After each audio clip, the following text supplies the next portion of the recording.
oduun tuni guyyaa kaleedhaati taate isteeta Joorjiyaa keessatti hojjettoota kaampaanii Hyundai 475 hacaalu isaanii kaampaanii Hyundai tan Joorjiyaa jirtu hojjetan warreen IC jedhamu kan baqattoota heeraan ala jedhanii gartee gaa warreen biyya Ameerikaa keessa jiru hedduu isaanii qabuudhaan beekaman bikka hojii isaanii dhaqaniiti nama 475 warra hojiirra jiru hojii dhaabsisanii qaqqabanii jiran.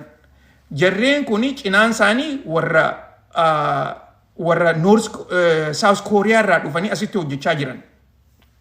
Irra hedduun jara kanaa H1B viizaadhaan as seenan. Viizaa hojiidhaa otoo hin taane viizaa dhugumatti gartee viizaa akka tuuristiidhaati jechuudha. Garuu immoo heerumaanii Ameerikaa keessatti Ameerikaa dhufanii hojjechaa jiran jechuudha. Isaan heerumaanii Ameerikaa seenan. Dubagaa jarreen kuni ogguu gartee warri IC qoftiin hin dhahine guyyaa kaleedhaa kana. Bikka isaan itti hojjetan kana kaampaanii guddoo keessa kaampaaniin tuni warshaadha jechuudha. Warshaa bikka makiinaa itti oomishan. Hyundaiin Joorjiyatti ni oomishti akkasumas South Carolina fi North Carolina illee faaktarii qabdi achitti illee ni oomishti. Dubagaa jarreen kun hogguu dhufan warreen achi hojjechaa jiran warri IC hogguu dhaqan IC'n kuni IC kophaa isaanii hin dhahine ICE warra maas DEA akkasumas warra FBI warra gartee poolisoota isteetaa hunda isaaniitu humna adda addaatiin walitti qabamee dhaqe bikka kana jara kana bikka lamatti adda baasanii warra gartee sitiziina Ameerikaadhaa ta'an bikka takkatti achi baasaniiti warra immoo sitiziina Ameerikaadhaa hin taane moggotti achi baasanii jara kana gaaffiidhaan irra deemanii gartee gaaffii adda addaa gaafachaa turan. Dubbiin tuni akka malee ammaan tana karaa gartee IC nama biyya keessaa guuruu bira dabartee inumaatu karaa diploomaasiitti akka gartee diploomaatiklii wallalaa jiran takkatti warreen South Koreaadhaa imbaasii isaaniitirraa hojjettoota hedduu karaa Joorjiyaadhaa erganii akka gartee uummata isaanii kana gargaaran mootummaan isaanii ibsa godhanii jiran. Inumaatu nuti mootummaa Ameerikaatti wajjin waan gartee gaaffii isaan qaban guutuutti deebisnee akkasitti isaanii hojii hojjechuudhaaf qophiidha jedhaniiti odeessaa jiran. Kana keessa jarreen kun irra hedduun isaanii warra gartee heeraan biyya tana keessa jiru jechuu gabaabinatti. Garuu immoo hojiileen isaan hojjechaa jiran hojii gartee technical informationii fi technical building jedhanii adda baasanii hojjechaa jiran. Kana keessa gaaffiin jirtu hojjettoonni kuni maaliif biyya South Koreaatirraa dhufanii odoo hojjettoota Ameerikaadhaa qaxaruu danda'aniiti gaaffii jettutu ka'aa jira. Kana keessa warreen dhufan kunis viizaan isaanii faan expire tahee jira. Ammaas gartee hojiileen isaan hojjechaa jiran kuni kanuma gartee heeraan dhufan waan heeraan gartee hojjechaa jirra jedhanii ibsan san hojjechaa hin jiranii gaaffii jettu. Yeroo hedduu hogguu gartee H1B viizaadhaan hogguu dhuftu viizaa kan hojii qofaa miti viizaa gartee akka viizitaraatti dhuftu jechuudha. Kana keessa warreen gartee akka hojiitti illee dhufan waan hojjechuudhaaf dhufan san irratti ibsa gaarii takkaa'u gartee ibsi isaan kannanii fi ibsi isaan wanni isaan asitti hojjechaa jiran wal dhabbii qabdii waan ja'aniitti irraa odeessaa jiran. Kana keessa gaaffii guddoon takaatee jirtu eenyuutu isaan kana himee takkaa'u eenyuutu warra mootummaatti jarri kun gartee akkanatti hojjechaa jiran jee mootummatti isaan himee gaaffii jettuutu ifatti gartee bahaa jira. Kanarratti namtittiin takka tan gartee viidiyoo mataan isiidhaatu tiktaak kanarratti ol darbitee jirtu isiin akka gartee warra IC kana jara kanarratti yaamte ibsitee jirti. Akka ifiisiitiin jettutti uummanni kuni inumaatu gatii gartee akka malee rakashaatiin hojjechaa jiranii. Kaampaaniin gartee Hyundai kuni jara kanaaf gatii bareedduu gartee gatii silaa akka heera biyya tanaatti isaanii kafalamuu qabu kafalaa hin jiranii.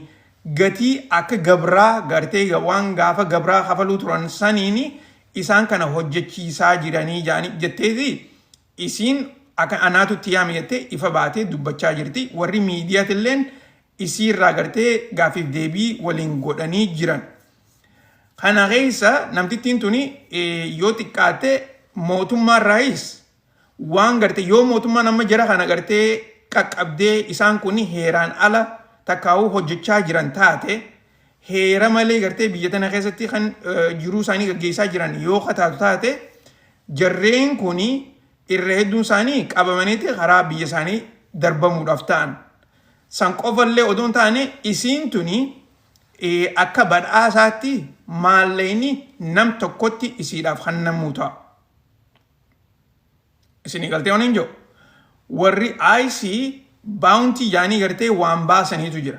Baawuntiin tuni nama tokko gartee kan heeraan ala Ameerikaa keessa jiru warra IC bikkeenni jiru gartee yoo tiimtee warri IC dhaqee nama san qaban taate nama itti yaame kanaaf maallaqa kennaniifitu jira. Maallaqni san nam tokkotti akka gartee odeessanitti hammam takka dhugaa akka taate garuu hin beeku nam tokkotti toora qarshii 1000 namaa kennan jaanii odeessaa jiran. So isiin tuni yoo gartee nama 375 warra heeraan warra South Koreaadhaati warri gartee asitti adda bahee jiru jechuudha.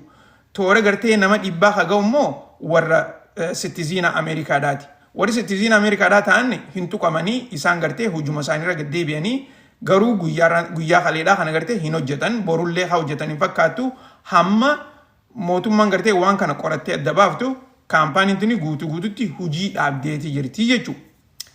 Kana keessa namtittiin tuni yoo gartee jarreen kuni irra hedduun isaanii fakkeenyaaf namni 100 gartee heeraan ala waan ati waraqaarra keessa ilaal heeraan as jiraachuu qofaa miti amma wanni ilaalamu oguu gartee warri IC kun isin dhufu. Heeraan hogguu dhuftu san wanni ati gartee niin hojjedha jettee fi wanni ati asitti hojjechuu jirtu yoo ka wal dhabu taate isaan bira heeraan ala hojjechaa jirtaa jechuudha. Kana keessa wanni jiru maali? Agreementii gartee labor laata yaaniitu jira. Labor laan maal jaa yoo gartee namni hujii ati hojjechuu dandeessu san hujii akka ati hojjechuu dandeessu biyya Ameerikaa keessa ka jiru yoo taate viizaa siin kennan. Namni Ameerikaa keessa jiru san hujii sana akka gaggeessutti ilaalamaa jechuudha. Isinii galtee yoo gartee namni hujii tana gaggeessu Ameerikaa keessa hin jiru jettee kan gartee isaan amansiiftu taate isaan hayyee nama san gartee hin qabdu jaaniitiin biyya feeterraa nama akka fidachuu dandeessu siif hayyaman. Saniifuu jarreen kun gartee hujii isaan hojjechaa jiran kun yoo hujii warri Ameerikaa keessa jiru hojjechuu danda'u taate akkasuma sanitti waan waraqaarra haayansanii fi wanni isaanii kun gartee yoo waliin fakkaanne taate akka gartee isaan kun heeraan ala biyya tana keessatti hojjechaa jiranitti laalamaniiti akkasitti mana seeraa dhiyaatan takkaa'u immoo karaa dippiloomaatiitiin isaan kun hundinuu qaqqabamanii biyya isaaniitti darbamanii jechuudha. Tanaafuu wanni tuni gartee waan laaftuudhaa miti mootummaan kana hundi jala deemteeti irraa laaltee akkasitti jara kana kan darbamus darbitee kan taa'ee hojjetus adda baafti. Keessaafuu gartee warreen Ameerikaa keessa jirus nagayaan ni hojjetan.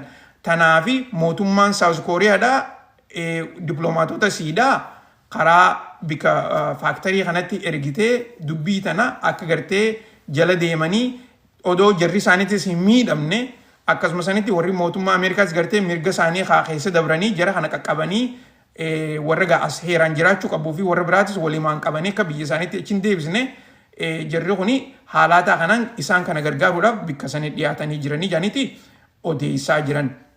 Wanni tuni akka malee oduu oowwituu taateeti Ameerikaa keessatti miidiyaaleen gurguddaan hundinuu irraa haasawaa jira. Inumaatu guyyaa gartee as deemu kana guyyaa isniinaatu jarri warri ICT fi warreen DHS dha Homeland Security jechuudha warri Homeland Security dha ibsa miidiyaadhaaf godhan jaaniiti eegaa jiranii jechuudha dubbii tanarratti. Tan guddoon gaa oduun Ameerikaadhaa takka tana fakkaatti. Oduun itti aantu ta'e irraa haasa'uu qabnu harka keessaniin taaptaap godhaa, sheer godhaa. Oduu guddoon takka taniin irraa isiniif hiruu barbaadu. Amma dura yeroon waa'ee sharafa Itoophiyaadharraa isin himaa ture takka ni yaadattani. Mee warri yaadattan barreessaa mana keessatti. Yeroo turtuudhaa miti. Ba'atii takkafaa dura sharafa Itoophiyaatirraa maallaqni akkana jijjiiramaa jira. Maallaqni Itoophiyaadhaa gartee yeroo gabaabduu keessatti toora qarshii doolaarrii tokko toora qarshii Itoophiyaadhaa 200tti sharafamuudhaaf ta'aa jeetitiin isinii himaa ture. Yoo yaadattan taate.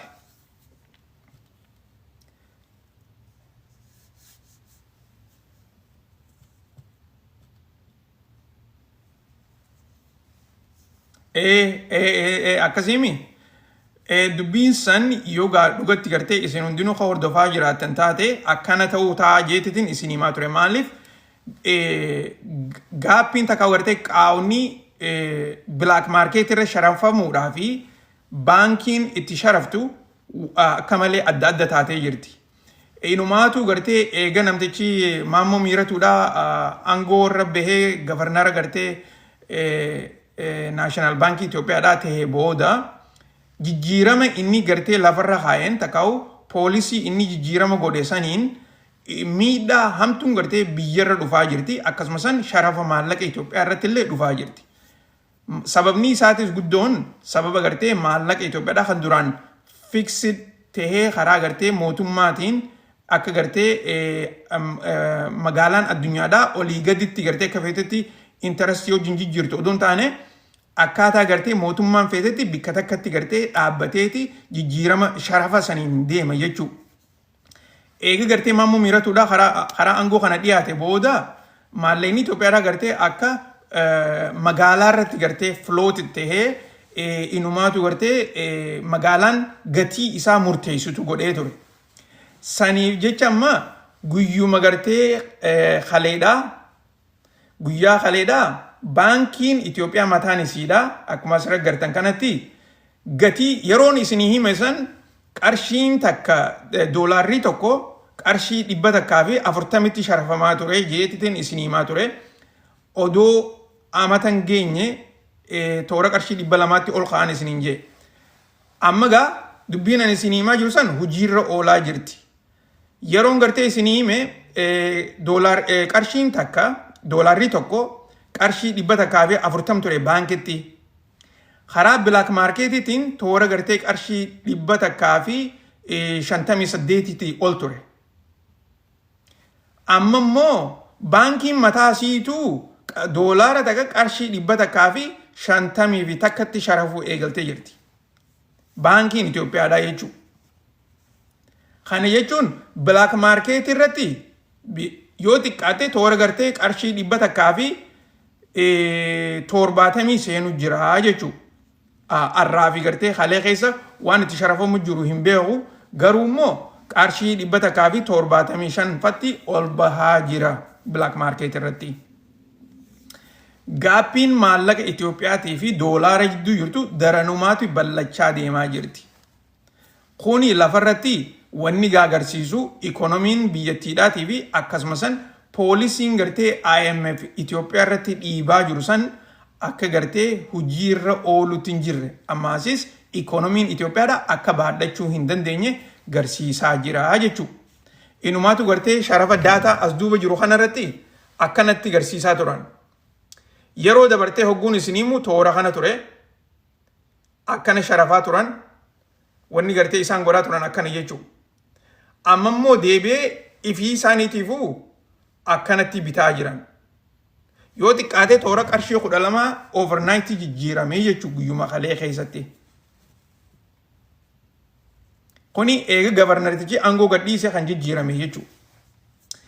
Suniifuu tanaafuu gartee hogguu maallaqa gaa ergitan takkaa'uu gartee sharafa biyyattiidhaatis isin keessaafuu gartee namni hundi keenya gartee biyya teenyatti waan maallaqa erginu jecha waan deemaa jiru quba qabaachuun hedduu barbaachisaadha. Ikonomiin biyyaatis akka kanatti jijjiiramaa jira isiniin jechuudhaaf.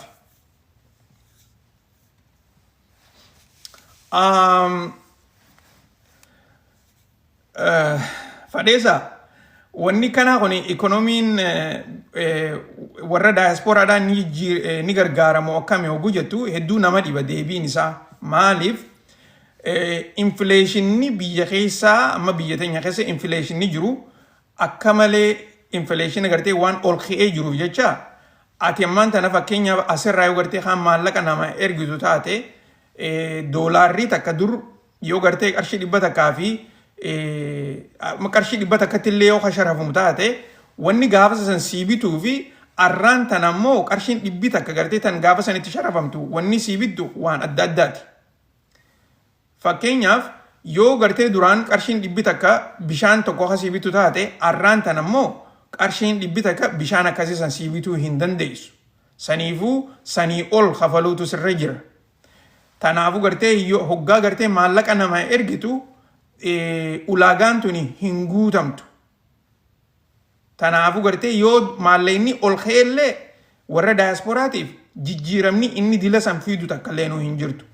Maaliif maallaqni ol ka'uu qofa odoo hin taane infleeshiniinis walumaanii ol ka'aa deema. So akkasitti gartee hubachuun gaarii. Yeroo hedduu amma fakkeenyaaf biyya ka Ameerikaa keessatti infleeshinii ni beekama. Ammaan tana infleeshinii gartee biyya tanaa toora parsantii 5 ja'anii parsantii 7 faadha ja'aniiti shalagaa jiran. Garuu immoo akka dhugaatti yoo xiqqaatee infleeshinummaan biyya Ameerikaatu toora parsantii 12 takkaa gartee dhibbeentaa 12tti ol kaadha. Kan gartee magaalaa irratti hin beekamne jechuudha. Karaa mootummaatiin parsantii 5 takkaa parsantii 7 faa ja'anii dubbachaa jiran. Karaa dhugaatiin ammoo karaa gartee wagguu waa bittu arkitu irratti toora parsantii 12 faa dabreeti jira. Saniifuu asitti illee akkaataa kanatti gartee shalaggii isaa arkitee ni beeyta. Biyya akka Itoophiyaa faa keessatti infleeshinni hangam takka ol ka'ee jiraa fi hangam takka gabbu'ee jira hedduu wanni irraa beekamu takka illee hin jiru. Akkuma gartee yeroo adda addaa daataa warri IMF baasuu fi warri baankiidhaa baasu. Ka Itoophiyaadhaa gartee daataa Itoophiyaa irraa guuraniiti ifi as deebi'anii Itoophiyaadhaa gartee infleeshinii Itoophiyaadhaa bikka kana ga'ee jira jedhanii ifi isaaniitti baasan. Ammas daataan gartee isaan guuran kuni daataa dhugaa ta'uu isaatis hedduu shakkiidha. Tanaafuu gartee infleeshinii Itoophiyaadhaa parsantii amma fakkeenyaaf amatuma kana dura irratti yeroon gartee waa'ee doolaara kana fi sharaffii kana isinii himaa ture san infleeshinii Itoophiyaadhaa toora parsantii 38 faa ja'aniiti dubbachaa turan. Achi boodarraa toora gartee parsantii 32tti gabbu'ee jira ja'aniitillee dubbachaati turan. Infleeshina jechuudha. Dubagaa jijjiiramni kuni yoo gartee lafarratti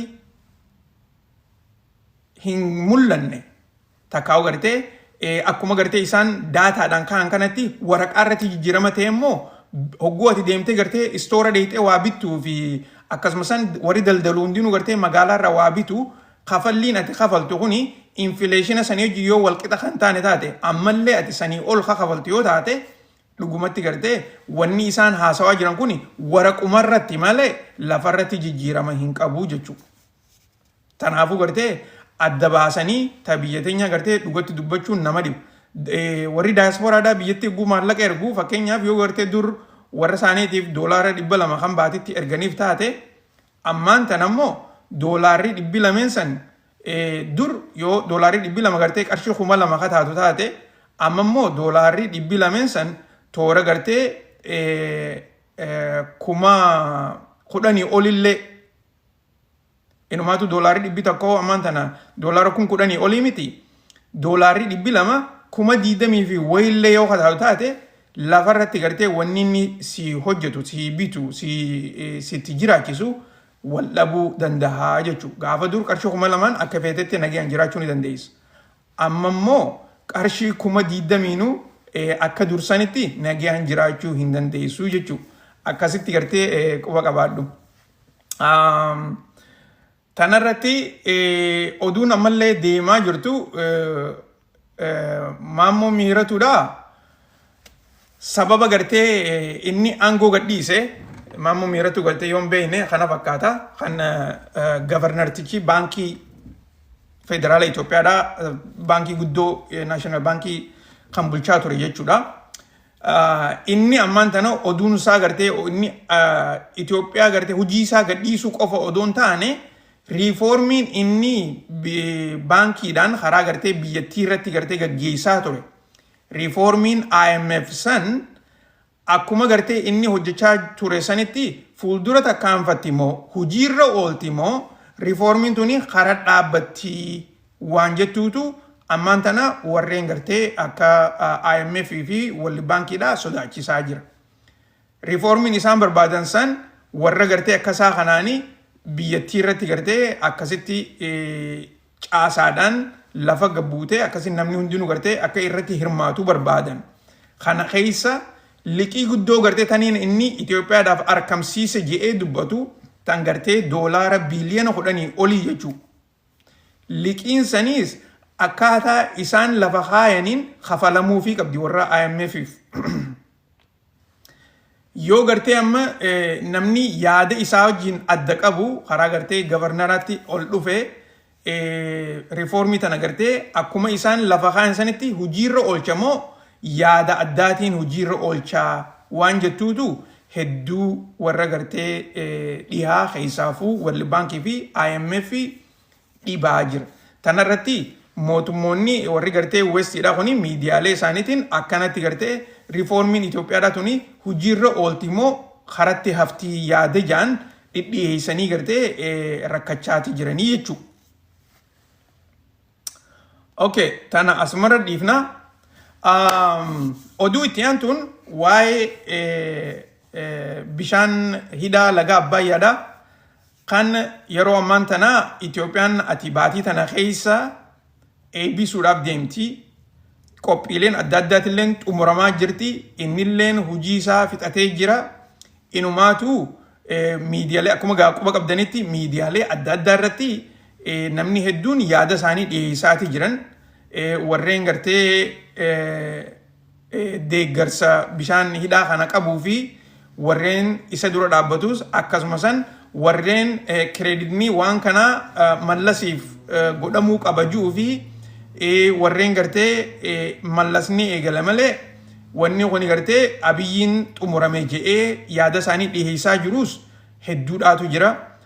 Akkasumas sanitti inumaatu gartee warri gaa keessa beeku bishaan hidhaan Abbayyaa kuni waan mallasiin eegalamne mallas dura warreen gartee akka Haayila Sillaasee faan jaaruudhaaf pilaana baasanii akkasumas mangistuulleen tolchuudhaaf irratti hojjetee ture.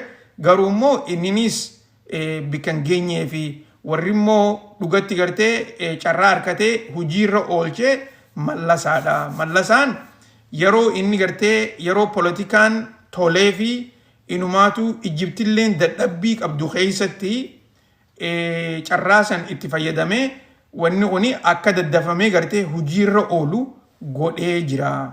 Saniifuu gartee kireedinni yeroo sanitti gartee isaaf akkasitti hannamuufii qaba. Gama kaaniin dhiibbaa biyyittii keessa jirtu keessa dabree akka gartee wanni kuni karatti hin dhaabbanne godhee hojiidhaan fuuldura isaa gartee dhiheessee tarkaanfachiise. Dr. Abiyyi ja'aniinis warri gartee kanarratti Dr. Abiyyi kireedita isa barbaachisu harkachuu qabaa ja'anii dubbachaa jiranis hedduutu jira. Kanarratti biyyuma feete keessatti gartee kutaa feete keessattis dhaladhu feetu gartee Itoophiyaa jaaladhu feetu jibbii feetu Oromiyaa jaaladhu feetu jibbii ammoo bishaan hidhaan Abbayyaadhaa hunduma keenyaafuu waan warra gartee Itoophiyaa guutumattu wanni kun gartee waan seenaa qabeessaati. Waan biyya teenyaati. Kanarratti namni hundinuu gartee akka gartee waan isaa hin ta'initti laaluu hin qabu. Maaliif warni kun gartee akka inumaatu piroojeektii Itoophiyaa keessatti hojjetamte qofa odoon taane piroojeektii addunyaa irratti hojjetamte keessaa tokkoffaadha qabxii keessa jira. Inumaatu gartee inuma akka warreen biyya teenya qofaa miti warri Afrikaatu hedduun isaanii Itoophiyaan gartee waan akkanaa kana hojjechuu siidhaa hedduu irraa gammadaa jiran. Kuni gartee qooda guddaadha. Biyyi Afrikaadhaa takka pirojektii akkanaa guddoo tan ilaamaan tana gartee Afrikaa keessa jirtu waan akkana ta'u hojjettee hin jirtu. Tun immoo dhugaa lafa jirtu. Garuu wanni kuni biyya teenya keessatti hojjetamee nuti keenya jenneeni gartee qabaachuun irraa gartee gammaduu qabna. Inumaatu gartee akka ummata biraatti nuti gartee kun keenyaa miti jennee laaffisnee laaluun nurra hin jiru. Akka gartee ummatoota biraatti waan kana gartee biyya teenya qofaaf odoo hin taane Afrikaa guutuudhaafu akka gartee simboolik ta'ee akka gartee biyyoonni Afrikaadhaa waan akkanaa kana jaaranii biyya isaanii guddisuu danda'aniif akka fakkeenyaatti waan dhiyaatee jiru. Kanarratti kana jaalachuudhaaf kana deeggaruudhaaf ati mootummaa Itoophiyaadhaa jaalachuun sirra hin jiru. Biyyuma ta'e qofa jaalachuudha sirra jira. Maaliif mootummoonni ni jijjiiraman. Tana gartee hin irraanfatina. Mootummoonni har'a mootummaa tokko dhufa gaafa biraatti mootummaa biraatti dhufa. Tanaafi miti. Kun immoo waan biyya teenyaati. Ammaasis gartee qoonni guddaa waan kanaa Itoophiyaan gargaarsa biyya alaatii malee gargaarsa biyya takka irraa odoo hin guurre maallaqa ummanni biyyaa baaseen boondii namni bitateen gargaarsa gartee karaa yuuneenii adda addaatti ijaaraniin takkaa gartee sheerii adda addaa gartee namni bitateeni wanni kun ijaarame. Hanga fedhe haa fudhatu, fedhu amata 10 haa fudhatu. Jaaramuun isaa biyya teenyaaf akka malee gartee waan addunyaan guutuun takkaa'u gartee Afrikaan tun guutuun laaltee Itoophiyaan waan ajaa'ibaa jaartee nuti gartee akka Itoophiyaa kanatti fakkeenya taanee waan kana caalu jaaruu qabnaa jaaniiti dubbachaa jiran. Nuti immoo biyya teenya gartee wanni kanaa kun hojjechuun isaanii mootummaa deeggaruu sirra hin jiru. Garuu immoo waan kun gartee waan biyya teenyaati waan qooda fuulduraati akkasumas biyya teenyaaf qofa odoo hin taane Afrikaa guutuudhaafis waan guddaadha jennee ija bareedduudhaan qalbii bareedduudhaan laallee inumaatu gartee deeggarsa ajaa'ibaa godhuufii qabnaan isin jechuu barbaada. Kana irratti booda gartee namni tokko gama keessaatiin na barreessanii Jamaal Abiy deeggaraa fi Jamaal biyya galuuf deema gartee jettanii hangaan asirraa gartee dhabameefu Jamaal biyya galee jira faa jettanii gartee gama keessaatiin na barreessanii ammoo biyya galuunis gartee waan hamtuudhaa miti waan gartee biyyi teenya nu goote waan pirojektii akkanaa guddootan maqaan isaatu gartee Grand Ethiopian Renaissance maqaa ajaa'ibaati. Maqaa kanaanuu gartee waan jaalatame akkana jaarame kana wanni kuni waan amma boodallee amata 100 hojjechuudhaaf danda'amu tokko. Tana hin raanfatina. Amata 100 as deemuuf waan hojii gaggeessu. Pirojektiin akkanaatuni pirojektii amata 10 fi amata 20 miti. Wanni kuni yoo xiqqaate amata 100 as deemuuf waan hojjechuudhaaf ta'u tokko. Kana keessa biyyi teenya kurrentii oomishtii kurrentii malees bishaanillee gartee akka hidhaatti akkaataa itti fayyadamnu kana hunda gartee qotee bulaan biyya teenyaatii fi inumaatu pirojektiileen adda addaatilleen akka irraa fayyadamtu kana warreen injiineroonni yeroo isaanii dabarsanii irratti hojjetan hundinuu akka galatoomfatan akka galatooman akkasumas sanitti gartee faayidaa guddoo biyya teenyaaf qaba. Biyya teenya qofallee odoo hin taane biyyootan ollaatiifillee faayidaa guddoo qaba. Kanarratti immoo biyyi gartee akka Ijiptii karaa gartee poolitikaa adda addaatiin baqattoota uummata biyya teenyaa warra gartee Itoophiyaadhaa kan Ijiptii keessa jiru irratti yeroo keessaafu gartee baatiilee tanaa fi baatii itti aantu keessa dhiibbaa adda addaa isinirra godhuu ni danda'an. Tanaafu gartee keessaafu hanga gartee Itoophiyaan waan kana inaugureet gootu takkaa'u eebbiftutti hedduu if eeggumsa godhuutu isinirra jira. If eeggumsi gartee isin gootan if eeggumsa cimaa ta'uu qaba. Yeroo takka gartee namni yeroo takka aaree si dha'uun si miidha. namni gartee hogguu san sidhee si miidhe kuni ati miidhaan yeroo dheertu sirra teessi isaan ammoo hogguu san si godhaniiti dhabaman.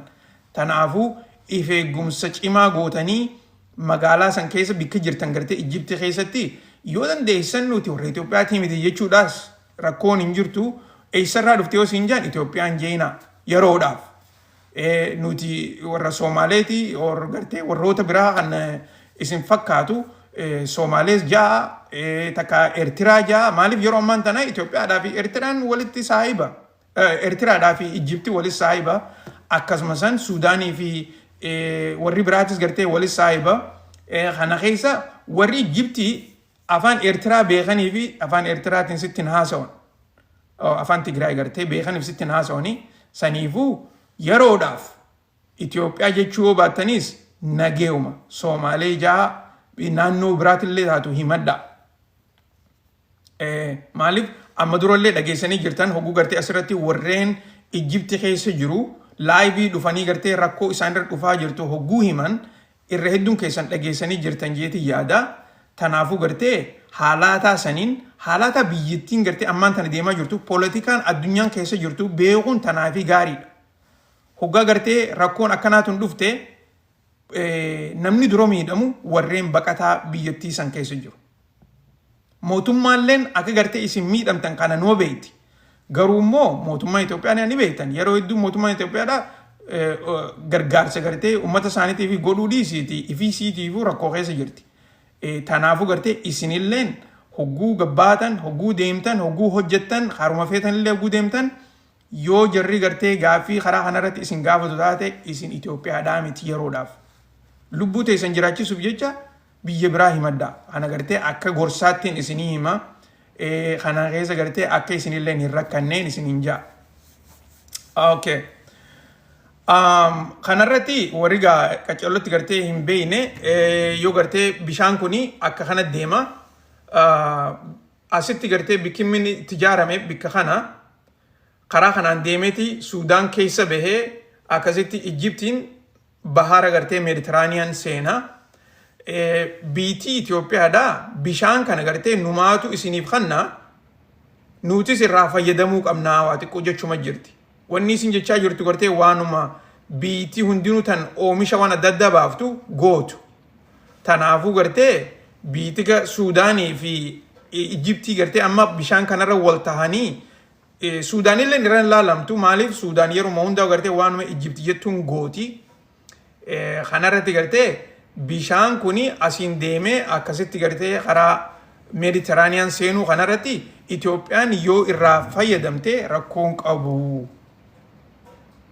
Maaliif waliigalteen bishaan kanaa waliigaltee gaafa colonizationidha gaafa gartee warri British Itoophiyaa hojii godhan tan gartee Itoophiyaan keessatti fedhinnaan isiidhaa hin guutaminiif takkaa'u fedhinnaan Itoophiyaadhaa keessatti hin dubbatamini jechuudha.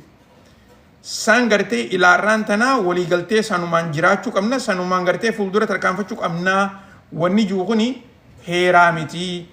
Ammaas gartee miidhamaati jirraa jechuu jirti Itoophiyaan. Gaaffiilee gartee Itoophiyaan kaasaa jirtuni gaaffii dhugaadhaati. Tanallee gartee akkumaan amma dura isin hime Ugaandaadhaa fi biyyoottan biraatilleen Itoophiyaa cinaa dhaabbataniiti kanarratti falmaatii jiran. Tanaafuu yeroo ammaan tanaa Ijiptii fi Ijipti mataan isiidhaa bikka heddutti karaa dippiloomaatiitiin kufaatii ciccimaatu isii qabachaa jira. Kanuma keessa mootummaan Ameerikaatilleen akka isaan gargaarutti hin jirre ifatti gartee harkaati jirtan. Inumaatu durarratti Donald Trump bishaan kana keessa gartee naqanii akka isaan gargaaru yeroo hedduu warri Ijiptiidhaa maallaqa guddaa itti baasanii tattaafatanii turanii bikki sanillee isaaniif milkii hin taane akkasitti ammaan tan inumaatu gartee tan Donald Trump fi tan biyya Ameerikaadhaaf irraa dhiisanii biyyoottan Afrikaa kana hedduu biratti gartee dhiyaatanii gaggaafachaa jiran karaa kanaanillee milkii tahaafi hin jirtu bikki ammaan tane isaan irratti gartee hirkachaa jiran biyyoottan Arabaa qofa taate. Kanarratti maal jechaa jiran? Nuti biitii Arabaa hundinuu nu cinaa dhaabbattee waa'ee Naayilii takkaa gartee waa'ee isaan Niil jaaniini waa'ee Naayilii kanarratti nu gargaaruu qabdi. Mirgi keenya dhiibamaati jira. Mirgi keenya immoo karaa gartee biyyootan Arabaatiin akka isaan nu gargaaran gaafachuu qabnaa jaaniiti miidiyaalee biyyootan Arabaa keessa jiru niwuspeeperoota gartee afaan faranjiidhaatiin biyyootan Arabaa keessaa bahu irra hedduu keessatti barruulee akkasii tanaatu deemaa jira keessaafuu torbaan kanaa fi torbaan dhufullee yeroo gartee Itoophiyaan bishaan kana eebbiftu waan dhiyaachaa jirtu jecha isaan ammaan tana kanaan diploomaasii isaanii guddaan maal ta'e biyyootan Arabaa tahee jechuudha. Biyyootan Arabaa tanatti irra deddeebianii gaafii gaafachaa jiran irra deddeebianii akka yaaminsaatti akka isaan cinaa dhaabbatan ifii isaaniitiif gaafachaa jiran. Kun egaa maal isin garsiisa?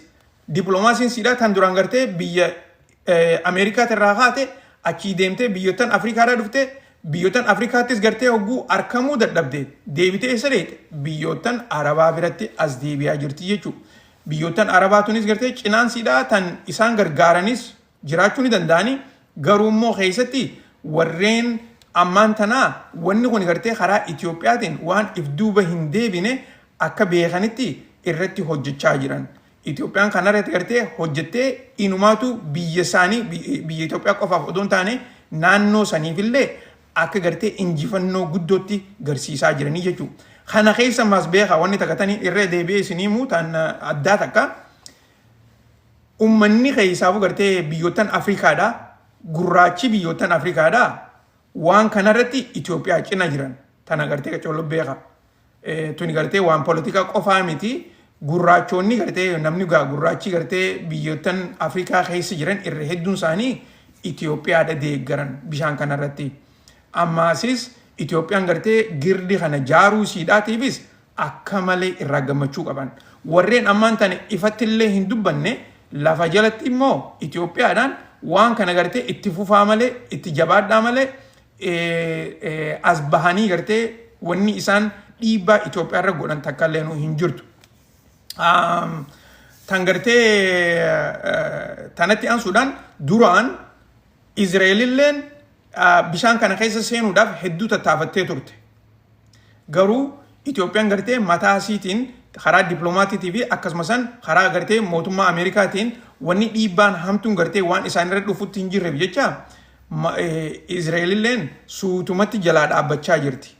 Yeroo gartee amata dabree keessa yoo yaadatan taate warreen jeneraaloonni Izraa'el as bahanii yeroo gartee Ijipti yeroo Ijipti Itoophiyaa ni dhooyina takkaa gartee bishaan hidha Abbayyaa kana girdi kana ni diinafaa yaanii gartee afaaniin dubbachaa turan san jeneraaloonni biyya Izraa'el Ijipti Itoophiyaa tuquu hin dandeessu yaanii ifatti illee dubbachaati turan. Sanillee gartee quban qabaanne quba qabaadha. Maaliif politikaan gizmo hundaa'u karaa sadii karaa lamaan wal keessa sasseeneeti akkasitti deemaa jechuudha. Gama kanaan gartee wal miidhaa gama kanaan ammoo wal gargaaranii akkasitti oofatan.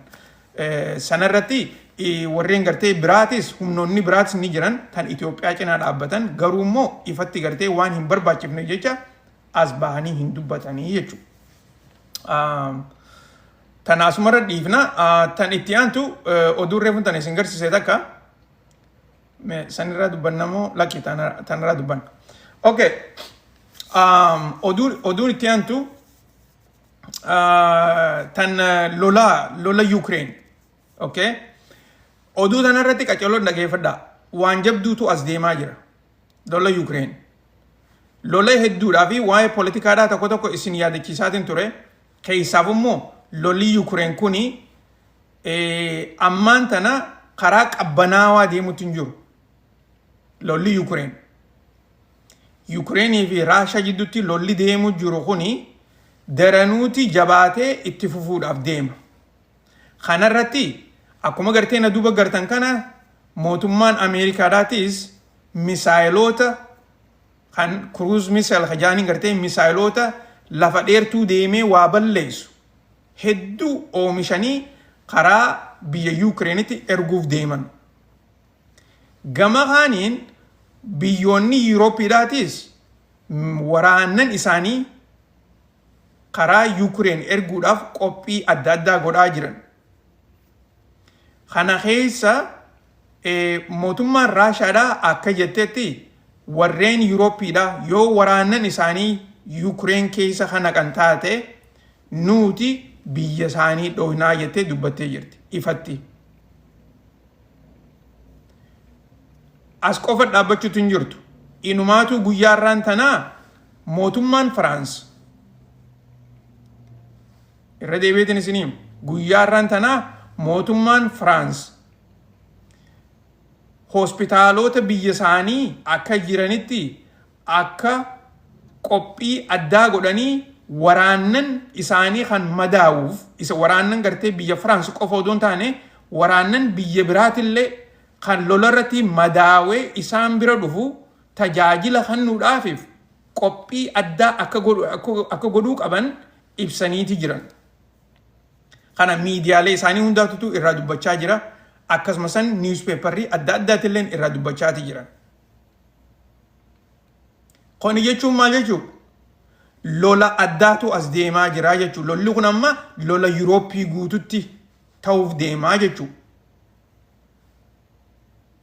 Yoo ummanni Ukraine keessatti madaawee achirraa fidanii kan Firaansi keessatti gartee tajaajila kananiif taate akkasumas waraanni Firaansis deemee gartee Ukraine keessa dhaqee kan lolu taate amma Amerikaan karaa kam deemti? Karaa gartee meeshaa waraanaa hedduu gurguruudhaatti achi gargalti jechuudha. Akkasumas lolli kun Yurooppii keessatti babal'achaa deemaa jira. Ammaan tanaa'u keessaafuu gartee biyyoottan karaa Raashiyaatti achi dhiyaatanii fi biyyoottan Yurooppiidha. Biyyoottan biraatilleen inumaatu saayidii gartee ifatti qabachaati jiran. Warri lola kana deeggaruus ifatti dubbachaati jiran. Warri lola kana dura dhaabbatus ifatti dubbachaati jiran. Tanaafu guyyaa gartee pirezidantii Raashiyaadhaatis Chaayinaa dhaqee achitti biyyoottan hedduu wajjin hariiroo adda addaa gartee akka godhaa ture karaa oduutii fi karaa biraatiin asittillee isinii himaatiin ture. Kana keessa wanni jiru maal? Ammallee Raashiyaan qophii addaa akka godhaa jirtu. Kana keessa warreen akka gartee Noorz Kooriyaadhaa, warreen akka Chaayinaadhaa, warri akkana Hindiitii fi Iiraanii kun hundinuu duraanuu gartee isaan kana deeggaraatii jiranii lafa jalatti deeggaraa jiranii amma immoo ifatti as bahanii deeggaruu jiran. Kana jechuun maali? Lolli kun lola biyya lamaatii miti. Lola Yukreenii fi Raashiyaa qofaatii miti jechuudha. Lolli kun lola biyyoottan dhihaatii fi akkasumas gartee irra hedduun isaanii biyyoottan Yurooppiidhaa fi biyyoottan bahaa irra wal loluudhaaf ta'an jechuudha. Akkasii quba qabaadhaa. Kana keessa warri gacee dura deemaadhaan lola kanarratti hirmaachuudhaaf deemu Jarman, Firaans, UK akkasumas biyyoottan biraatillee gartee kana keessatti hirmaachuudhaaf qophaa'aa jiran. Poolandillee gartee duruun warra keessa seenee jirurraayi garuu immoo isaan kun warra durarratti gartee karaa lolaatiin yoo lollu kun gartee kan Ukraine keessaa bahu taate Poolandii faan warra durarratti gartee karaa lolaa kanatti hirmaachuudhaaf teessu. Akkuma gartee torbaan dabre keessa miidiyaaleen adda addaa yeroo gartee namtittiin Ethiopian Unioniidhaa karaa Poolandii dheeytu xayyaara siidhaa jaam godhaa turanii jaanii odeessaa turan. Warri Raashiyaadhaa. Namni jaam godhaa ture nama hin beekamne garuu immoo isaan akka jaanitti warra Raashiyaatu xayyaara isiidhaa jaam godhaa ture jaanii odeessaa jiran.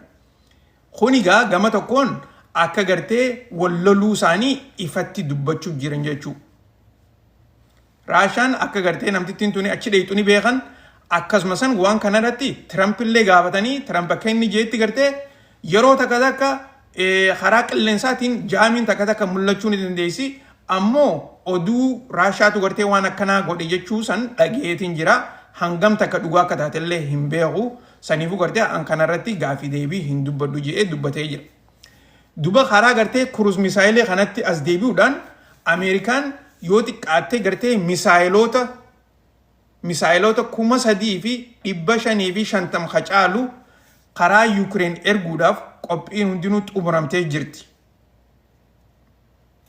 Kanarratti orderri misaayila kana amata dabre gartee akka oomishamu takkaa gartee kaampaanii oomishtuuf hojiidhaaf dhiyeessaniitu turan. Wanni kun ammaan tana cinaansaa qophaa'eeti jira keessaa bugartee toora 3,500 kuni qophaa'ee jira deemuudhaaf. Misaayilli kuni xayyaara F-16 fi akkasumas MiG-29S irratti hidhamee akkasitti gartee Ukraine bikka barbaaddu dha'uu ni dandeessi jechuu akka odeessaa jiranitti. Amma duraanuu Ukraine xayyaara gartee MiG-29 kana xayyaara kana Raashaatu oomisha xayyaara Raashaati. Duraanuu gartee Ukraine xayyaara kana hedduu qabdi. Akkasumas xayyaara gartee F-16 kana dhiyootana Ameerikaan kan naafii jirti. Amma durallee xayyaara hedduu Ameerikaan kan Ameerikaan gartee Ukraine kan F-16 kana Raashaan bikka inni dhaabbatee jirutti hedduu isaa duraa dhoowwitee baballeessitee jirti, gubdee jirti. Ammallee Ameerikaan gartee takkaa'u gara Ameerikaan karaa gartee biyyootan biraatiin meeshaaleen xayyaaraa kuni akka biyya san seenu godhaatii jiran. Karaa gartee bitaa gurgurii gama duubaatiin jechuu. Kana keessa warra Yuuroopiitu xayyaarota kana bita takkaa'u immoo xayyaarota isaanii Ukraine kananiiti xayyaara haaraa Ameerikaa irraa bitatanii jechuu. Akkasitti gartee hojjechaa jiran. Tanaafuu lolli Ukraine fi Raashaa jidduu kuni yeroo gabaabduu keessatti karaa Yuurooppii tana guutuu waliin laaquudhaaf deema akka gartee biyyoottan Yuurooppiidhaa kuni qophii godhaa jiranitti. Oduun arraan tana baate tuni kana hunda oduu ibsituu jechuu. Mootummaan Firaansii wanni gartee hospitaalota isaaniitti ajaja dabarsanii madaawota waraanaa kan biyya teenyaatii fi kan biyya biraatillee gartee simattanii tajaajiluudhaaf qophaa'aadha jettee mootummaan Firaansii wanni ibsa kanaa kana baaftuuf takkallee nuu hin jirtu. Yoo lolaaf qophaa'an malee. Kana gartee akkasii quba qabaadha.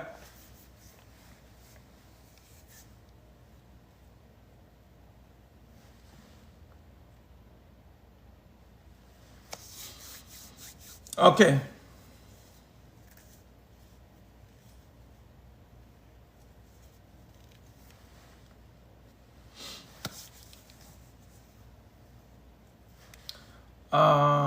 Dynamity.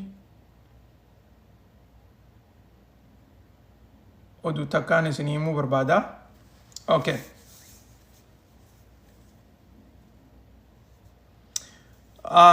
Dhumarratti waa'ee immigireeshinaati irraa haasofna. Jijjiirama mootummaan Ameerikaadhaa ammallee irra deebitee godhaa jirtu. Galatooma harka keessaniin taaptaap godhaa warri gartee giiftii kannaa jirtaniis hundi keessanuu galatooma akka malee gartee isiniin jaaladha. Warri biraatis amala isinitti haa ta'u irraa baradhaa. Harka keessaniin taaptaap godhaa, sheer godhaa, walii daddabarsaa.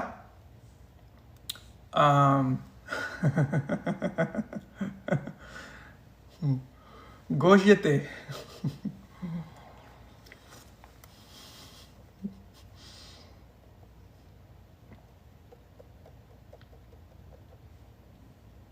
Maal si dhugaa dhawaa? Ta Ameerikaan warra kana qaxaru jirtu kanaatu dhugaa ta'e?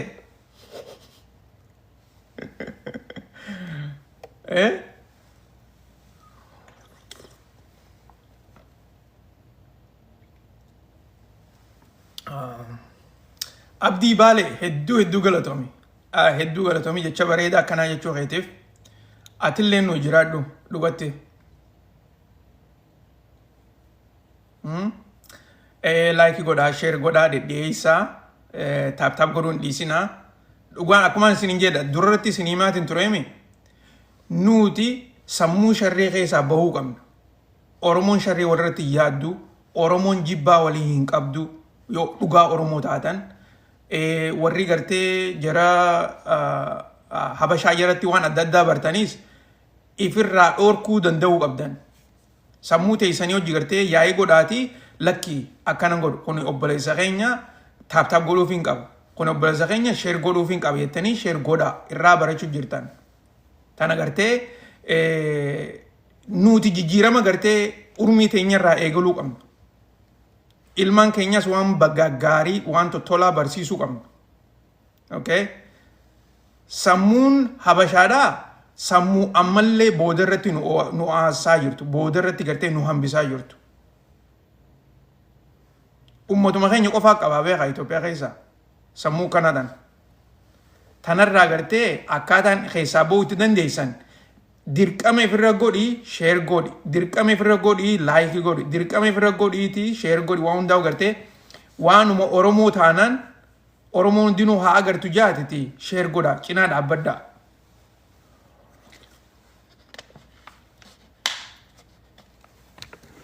An dhugaan isinii kun gartee yeroo takka takka marsaa YouTube irra oguun deemee waan takka takka oguun laalu miidiyaa Tigroota kan takka arkeen beekne takka maqaa isaatillee dhageen beekne viidiyoon isaanii hoguu gartee namni 30 laale hoguu namni 40 laale jarri kun diluma kana miidiyaa gubbaa jiran hin jaa. Takka immoo diluma kana hedduudha hin jaa. Reeshoo namaa hoguu laalte laal reeshoo laalte. Itoophiyaa keessatti namni dhugaadhaan hedduudha jedhamee kan beekamu uummata Oromoodhaati. Lakkoofsa irratti garuu immoo irra hedduun keenya sammuun teenya sammuu xaliilaa miti. Maaliif warra gartee obboleeyyeetni hinaafu. Warra gartee xiqqaan guddatti hinaafu. Alagatti hinaafuu dinneeti alagatti gartee sharri yaaduu dhiifneeti ifii teenyaaf walirra yaanna. Har'a yooniin ani miidhame harka na dha'uun na duuba. Warra akkasii saniitu hedduudha. Sharriidha kun hundinuu. Yoo nama tokko hireen baatee fi biyya Ijipti keessaa amata 10 rakkatee yoo inni qaboo taate isa san dura dhaabbatanii baga rabbi si baasellee hin jaaniin. Isa duuba immoo maaliif rabbiin isa baasee irratti gartee gaaffii kaasan. Amata 20 namni gartee amata 20 fa'aa Ijipti wanta keessa taa'u jiru jira. Keeniyaa keessa taa'u jiru jira. Amata 20 fa'aa warri jiru jira. Baga rabbiin rakkoo tana keessaa si baasee takkaa'uu gartee baga rabbiin yeroo ati asitti dabarsitee tana sirraa gabaabsee si baase jaanii nama gammaduu dhiisaniiti. Sharri hogguu yaadan teetuu siin toltu beek. Wanni nama isinii himu kun dhugatti gartee silaa warra waan warri gartee sheekottiin asirraa lallabdu isinii himuu qabdu. Ani waan politikaadhaatii fi waan gartee haalata assaayilamaatii fi refugii kana kanarraan isinii himami. Silaa isaaniitu isinii himuu qaba bara. Isaanii fi isaaniitiifuu waan biraa keessa jiran. Hojiin isaanii gartee ifa babaa jirti. Warri sharriidhaan guutuu irra hedduun warra akkasiiti. Isin ammoo warra akkasii san hin ta'ina. Sanillee hin fakkaatina. Waan afaan Oromoodhaa waan Oromoodhaaf tolu jettanii yaaddan bira dhaabbadhaa gargaara.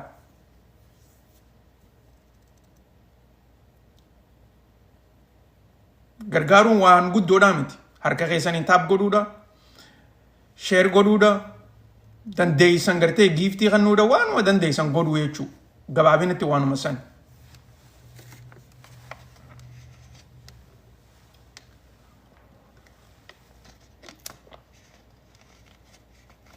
Okay, oduun itti aantu tuni mootummaan Ameerikaadhaa karaa DHS'n takka gartee Homeland Security'dhaan akka ibsa baastee jirtutti ibsi kuni guyyaa kaleedhaati bahe mootummaan warreen green cardii qaban irraan isin deebi'a warreen Ameerikaa keessa jiraachuu jiran kan green cardii qaban haalata isaan gartee green cardii isaanii tana itti arkatanii takkaa'ummoo karaa piroosesa adda addaa gartee itti tarkaanfachuudhaaf deeman kana warra jala deemee qu'atu irratti gargaarsa barbaannaa. Gargaarsa kanaaf nama hedduu hojii irratti dhiheessuu akka barbaadan ibsa godhaati jiran. Akka oduun tun jettutti agency handling green card to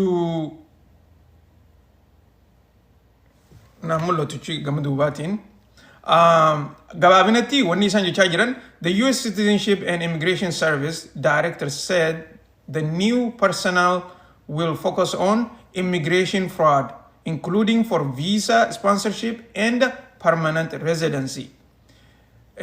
Warri gartee ammaan tana mootummaan qaxaruu barbaaddu kuni warreen Ameerikaa keessa jiraatu karaa gartee keeziin isaanii ispoonsaraa wajjin walitti hidhaadha. Akkasuma sanitti karaalee gartee mootummaan biyya tanaa heeraan dhorkite irratti fayyadamanii biyya Ameerikaadhaa dhufanii jechuu. Warreen kana yeroo ammaan tana ejensiin kuni ummata gayaa hin qabanii.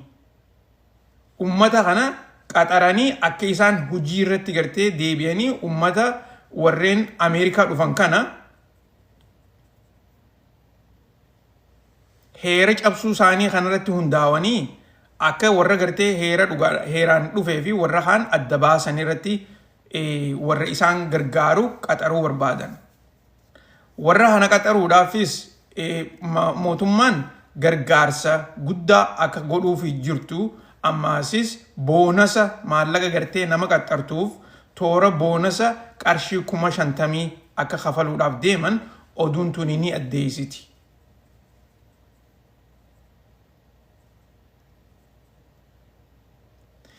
Tanaafin isiniin jaa warri gartee asirratti na hordoftan irra hedduun keessan ni beeytan irra deddeebi'ee waan giriin kaardii kana oguun isinii himu.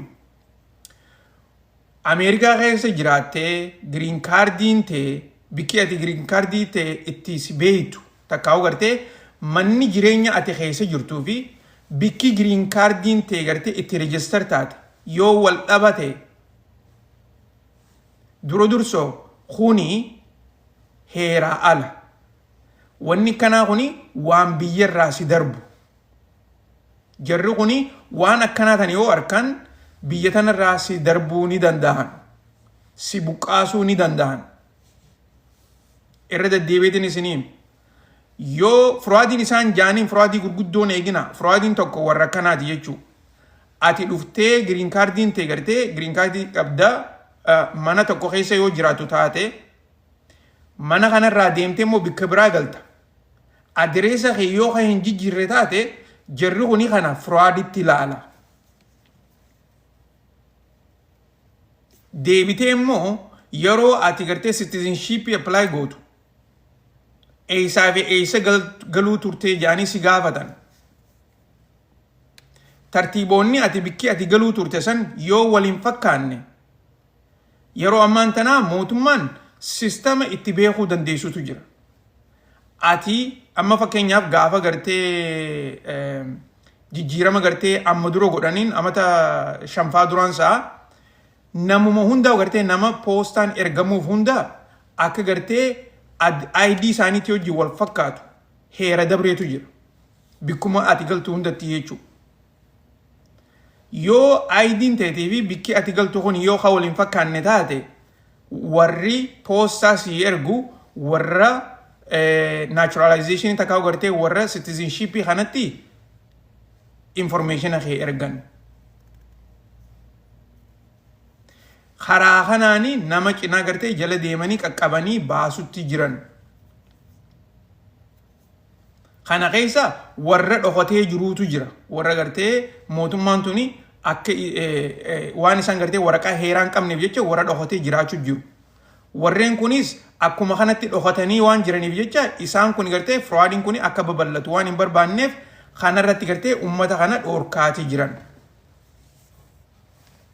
Tanaafuu yeroo ammaan tanaa hogguu gartee akkanatti ejensii haaree gartee ejensiin kun duraanuu numa jira. Nama gartee hedduu hogguu qaxaraniif ejensiin kun hujii mataa isaanii deemanii baratan. Hojii gartee tan duraa jechuudha. Addaa tan duraan ejensiin kun hojjechaa hin jirre. Tan akka gartee amma isinii mukan warra adireesni isaaniitii fi bikki isaan jiran adireesni giriin kaardiirra jiruu fi bikki isaan jiran waliin fakkaanne. Warreen citizenship apply godhanii citizenshipin isaanii gartee duraa qabame yoo kana keessa gartee wanni fraudii jedhamu ka jiraatu taate Jara kanaas bikka isaan jiranitti barbaadanii warra fuudhuu jechuudha. Warreen green cardidhaan jiru green cardii isaanii odoo apply godhuu danda'anii oduu gartee green cardii isaanii jijjiirachuu danda'anii odoo hin jijjiiratiin warra taa'u jiru. Warreen kunis warra keessatti ilaalamuu danda'u jechuudha. Tanaafi jirru kun ammaan tana ilaa mana namaa gartee hulaa hunda dura dhadhaqanii nama bikka namni galu laalanii hulaa namaa itti dhadhawanii jara kana hunda nama qaqqabaa jiraniin isin jechuu jira.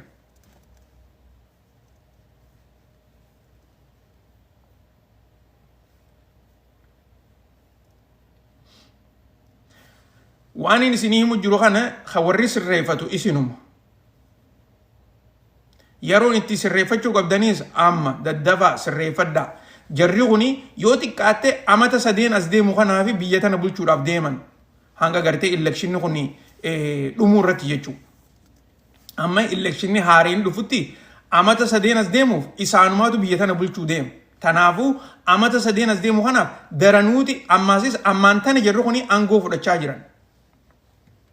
Tana dura irratti illee isinii maatiin ture amma dura. Ammaan tana warra barbaadan bikka adda addaa kaayaa jiran. Warra gartee isaaniif hojjetu. Warra yaada isaanii hujii irratti gaggeessu kana ammaan tana qaxaraa jiran. Tanaafuu isinis gartee daddaftanii waa'ee immigireeshinaa keessan sirreeffachuutu isinirra jira. Waan nama biraa gartee nama biraa irratti quba laattan kana jarri kun akkasitti ilaalu. Yoo gartee quban qabaanne ammaan tana kaawuntii ati keessa jirtuu fi akkasumas poolisoonni gartee naannoo keetii si makiinaan deemu yoo si qaban warra ICC yaamuu ni danda'an. Kana quba qabaadhaa. Mootummaan heera kana hunda lafa jalatti jijjiiraa jirti. Warri ICT fi warri kaawuntiidhaa akkasumas warri poolisaa akka gartee waliin hojjechuu danda'an walii galtee bikka adda addaatti godhaati jiran. Mootummaan Donald Trump ifatti dubbattee jirti. Warri poolisaatii fi kaawuntiin kan nu wajjin hojjenne yoo nu wajjin hojjechuu hin barbaanne rakkoon takka illee nu hin jirtu nuti immoo maallaqa isaaniirraa qabannaa jedhanii dubbatanii jiran. Maallaqa gartee mootummaan federaalaa kaawuntiidhaa fi poolisaa fi kan hunda kannitu jiraami. Maallaqa federaal giraantii jedhanii federaal giraantii adda addaa kan namuutu jira. Maallaqa kana nuti isaaniif hin kenninu jedhanii dubbatanii jiran. Kanaafuu warri poolisaatis warri kaawuntiitis maallaqa kana dhabuu ni danda'anii? Dhabuu hin danda'an. So dirqamaanii warra mootummaa warra ICT fi akkasumas warra DA wajjin hojjetanii jechuudha.